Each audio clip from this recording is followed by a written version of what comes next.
Salut tout le monde, mon nom c'est Paul Roger Souffrant, étudiant en génie mécanique à République Dominicaine à l'Université Utesa.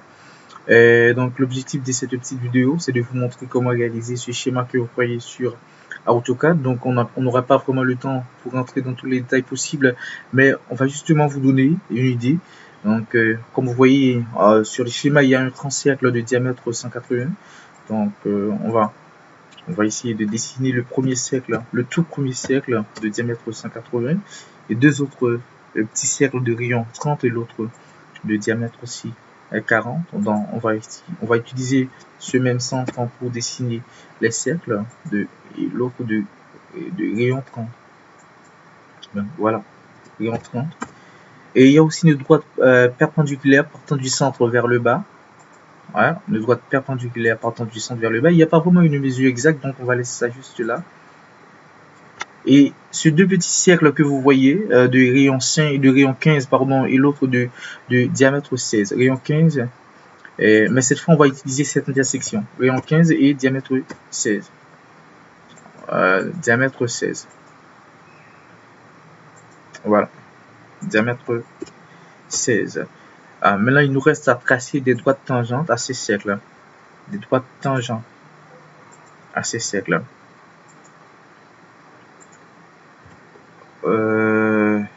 Voilà. Voilà. D'autres tangentes dans ce cercle.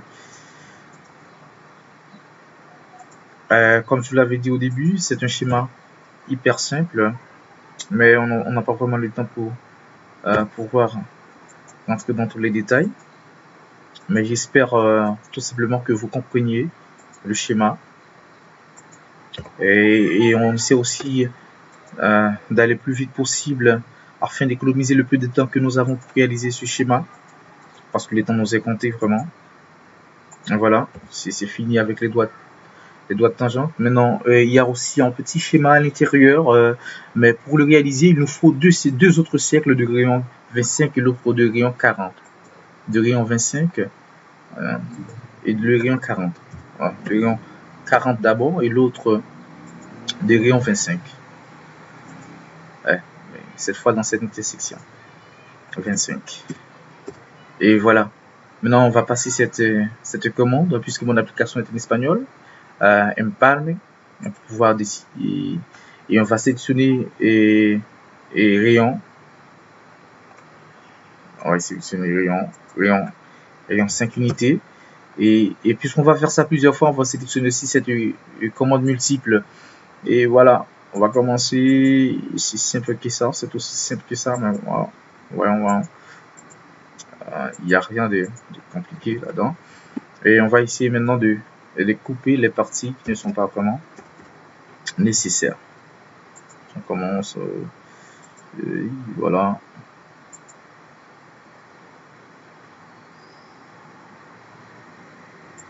Voilà. Voilà.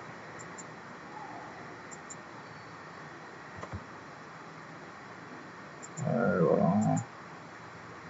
On essaie de retirer les parties qui ne sont pas nécessaires. Hein. Et si on regarde bien, le schéma est complètement identique. Les parties sont les mêmes. Donc on va essayer de passer cette commande pour réaliser les autres parties.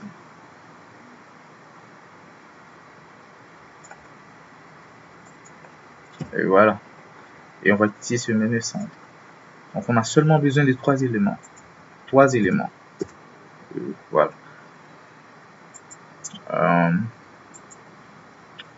Le schéma n'est pas compliqué, c'est hyper simple. Et maintenant, il nous reste à tracer et à dessiner un cercle de rayon 50 unités. De rayon 50 unités. Ouais, rayon et 50 unités. Voilà. Puisqu'on va faire ça plusieurs fois, on va sélectionner cette commande multiple. Et on commence justement par ici. Ouais, voilà. Voilà. C'est très simple. Et maintenant, on va maintenant utiliser les parties ne sont pas vraiment nécessaires. Voilà.